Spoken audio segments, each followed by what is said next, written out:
6월 17일 목요일 출애굽기 27장 1절부터 21절까지의 말씀입니다. 성막의 뼈대는 이어서 세우는 널판으로 이루어졌습니다. 남쪽에 20개, 북쪽에 20개, 서쪽에 6개, 그리고 성막 뒤 모서리에 2개, 총 48개의 널판이 하나의 건축물로 견고하게 서 있기 위해서는 이것을 이어주는 빗장 또는 띠가 필요했습니다. 동쪽을 제외한 세 면의 도합 15개의 빗장이 사용되었고 벽의 한쪽 끝에서 다른 쪽 끝까지를 중간 빗장으로 이었습니다. 여기서 나오는 빗장을 띠라고도 부르는데요. 빗장 혹은 띠를 오늘날 교회에 자주 비유되곤 합니다. 오늘날 성도는 그리스도 안에서 각 조각으로 연결되어 한 몸을 이루고 교회를 세웁니다. 교회는 성령 안에서 하나님이 거하실 처소가 되기 위해 예수님 안에서 함께 지어져가는 성막에 비유되지요. 에베소서 4장 16절 말씀인데요. 그리스도로부터 온 몸이 각 마디를 통해 함께 연결되고 결합됩니다. 각 지체가 맡은 분량대로 기능하는 가운데 그 몸을 자라게 하며 사랑 가운데 스스로를 세워갑니다. 아멘. 이 조각 널판들을 하나로 잇는 것이 사랑의 띠입니다. 골로새서 3장 14절에 이렇게 되어 있죠. 그리고 이 모든 것 위에 사랑을 더하십시오. 사랑은 온전하게 묶는 띠입니다. 아멘. 오늘 어떤 상황과 환경에서도 모든 것에 사랑을 더하라 라는 사도의 권면에 실천으로 응답하는 은혜의 풍성한 날이 되시기를 예수님의 이름으로 축복합니다. 아멘. 1절부터 8절까지의 말씀을 함께 읽어볼까요? 너는 시띠 나무로 제단을 만들어라. 길이 5규빗, 너비 5규빗으로 정사각형이어야 하고 높이는 3규빗으로 한다. 네 모서리에 각각 뿔을 만들되 뿔과 제단을 한 덩어리로 하고 제단은 청동으로 씌워라. 재 비우는 통, 부삽, 피 뿌리는 대접, 고기 갈고리와 불판 등 제단에서 쓰는 모든 기구들도 청동으로 만들어라. 또 제단을 위해 격자 그물을 청동으로 만들고 그물의 네 모서리에 각각 청동 고리를 만들어 그물이 제단 높이의 절반쯤 올라오도록 제단 선반 밑에 달아라. 제단을 위해 시띠 나무로 장대를 만들고 청동으로 세워라. 장대를 네 고리에 끼워 제단 양쪽에 두고 운반할 것이다. 제단 위에는 아무것도 없게 하여라. 산에서 너에게 보여준 모형대로 만들어야 한다. 아멘. 하나님께 제사 드릴 때 제물을 태우기 위한 제단으로 번제단이라고 부릅니다. 그런데 시띠 나무로 만든 후 청동으로 감쌌기 때문에 일명 청동제단이라고도 부릅니다. 청동으로 만든 제단은 성막의 7기구 중 가장 큰 것으로 바깥 뜰의 바로 안 문 앞에 있어 성막으로 들어가는 예배자들의 눈에 맨 먼저 띄었습니다. 이것은 청동제단이라서 금향단과는 구별됩니다. 제단은 시띠 나무로 길이 5규빗, 너비 5규빗의 정사각형으로 높이 3규빗의 속이 빈 사각틀을 만들어 청동으로 감쌌고 청동제단 위쪽 네 모퉁이 위에 뿔을 만들어 연결합니다. 이 뿔들은 제단에서 가장 거룩한 부분으로 제의적으로 피를 바르거나 죄인들이 도피처로 여겨 매달리는 것으로 죄인에게 구원의 힘과 능력이 되었다고 열왕기상 1장 50절과 2장 28절은 기록하고 있습니다.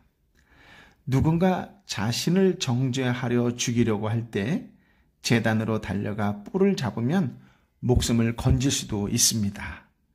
제단에 달린 4개의 뿔을 잡고 있는 동안은 아무도 죄인을 죽일 수 없습니다.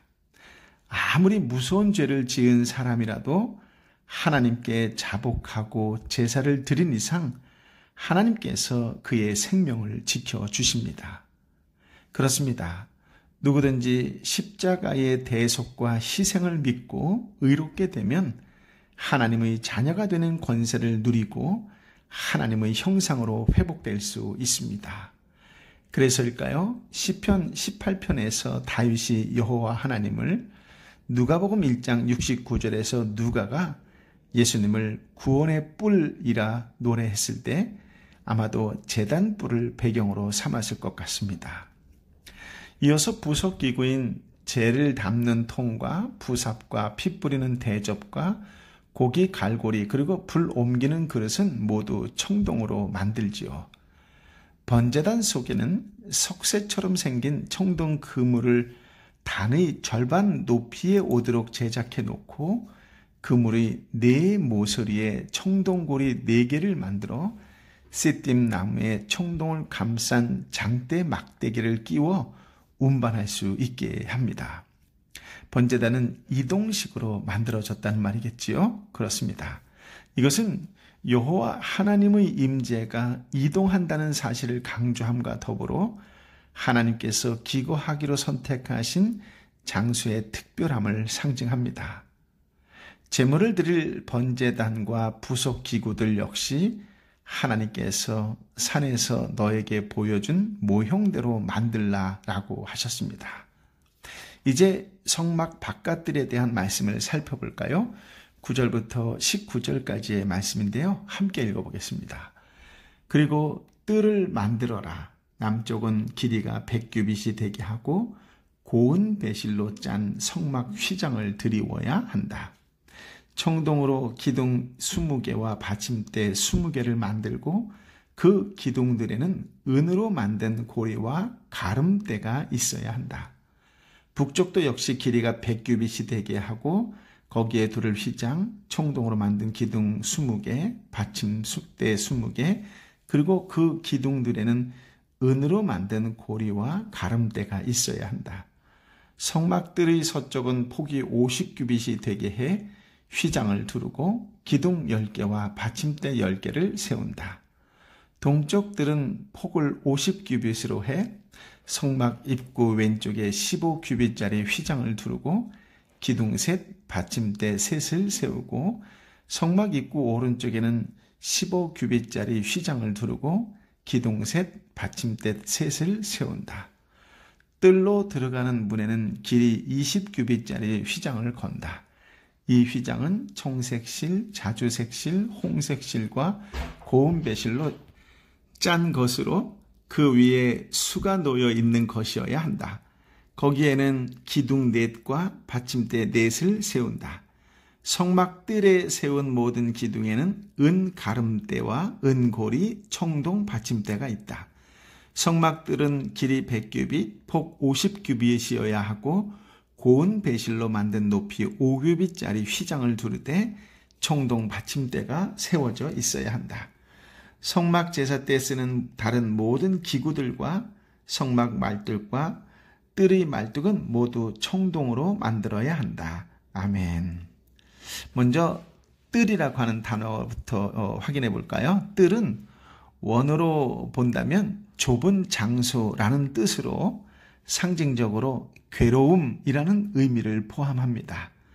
성막의 뜰은 희생 제물로 바칠 짐승을 대기시키고 또한 잡는 곳으로서 인간의 죄가 상징적으로 치리되는 일종의 괴로움의 장소였음을 시사합니다.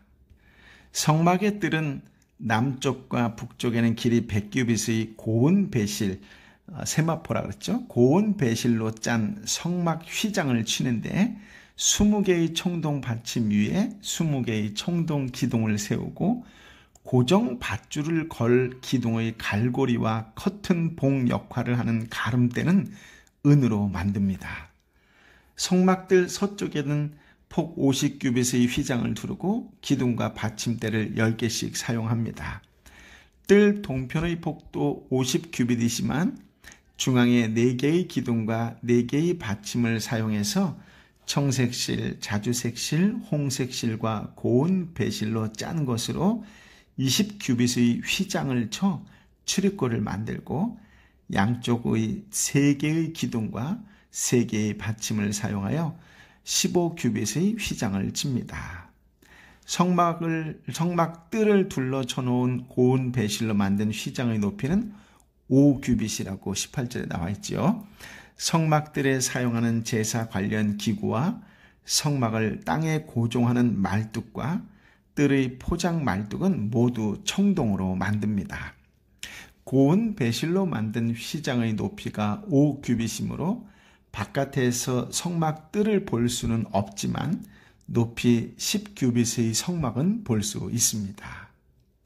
4겹의 성막 덮개 중에서 맨 바깥쪽의 덮개로 만든 것이 해달 가죽이라고 했죠. 이 해달 가죽이 아마도 보일 것입니다. 해달이 어떤 동물인지 정확히 알 수 없다고 말씀드렸지만 학자들은 물에 사는 짐승이라고 생각합니다. 즉, 그 가죽은 방수가 되었던 것 같습니다. 그러나 거무스름한 해달의 가죽은 화려하지 않습니다. 그렇습니다. 성막의 크기도 고대의 신전 건축물보다 웅장하거나 화려하지도 않습니다. 사람의 눈길을 사로잡을 만큼 매혹적이지도 않습니다. 하지만 수수하고 아담한 모형 속에 영광스러운 하나님께서 계셨습니다. 이사야 53장 2절에 이렇게 나오는데요. 그는 주 앞에서 마치 새싹과 같이 메마른 땅을 뚫고 나온 싹과 같이 자라났다. 그는 수려한 풍채도 없고 화려한 위엄도 없으니 우리가 보기에 볼품이 없었다. 아멘. 그렇습니다. 성막은 이사야 선지자가 묘사한 그리스도를 닮았습니다. 신구약에서 하나님은 겉모습의 화려함과 웅장함 속에 당신을 계시하시지 않으셨습니다. 하지만 주님 안에는 지혜와 지식의 모든 보화가 감추어져 있다고 골로새서 2장 3절은 전하고 있지요. 세상과 구별된 성막처럼 예배가 회복되고 삶이 회복되시기를 예수님의 이름으로 축복합니다. 아멘. 20절 21절을 함께 읽어볼까요? 이스라엘 백성들로 하여금 올리브를 짜낸 깨끗한 기름을 등잔용으로 내게 가져오게 하여 등불이 항상 켜있게 하여라. 아론과 그의 아들들은 증거궤의 앞의 휘장 바깥 회막에서 저녁부터 아침까지 여호와 앞에 등불을 켜 놓아야 한다. 이것은 이스라엘 백성들 가운데서 대대로 지켜야 할 영원한 규례다. 아멘. 20절 21절은 등잔대 관리에 관한 말씀이지요. 그렇습니다. 지성소 안에는 등잔대가 있습니다. 등불은 올리브를 찧어서 짠 깨끗하고 순결한 기름을 사용해서 연기와 냄새가 나지 않게 합니다. 등불 관리자는 대제사장 아론과 그 아들들인데 저녁부터 아침까지 항상 여호와 앞에 그 등불을 점검해서 끊이지 않고 켜두는 일은 이스라엘 자손 대대로 영원히 지킬 규례였습니다. 하나님은 제사장이 어둠 속에서 더듬듯이 하나님을 섬기게 하지 않으셨습니다. 모든 것을 보고 모호하지 않은 상태에서 확신 있게 사역을 감당하도록 하셨습니다. 그런데 그 등불은 이스라엘의 죄악으로 말미암아 나라가 바벨론에게 멸망했던 BC 586년부터 70년 이상 꺼졌습니다. AD 70년에 성전이 무너진 후에는 지금까지 켜지지 않고 있습니다. 하지만 예수님께서 참 빛으로 오셔서 세상의 빛이요 생명의 빛이 되시기 때문에 더 이상 성전의 등대와 등불이 필요하지 않게 되었습니다.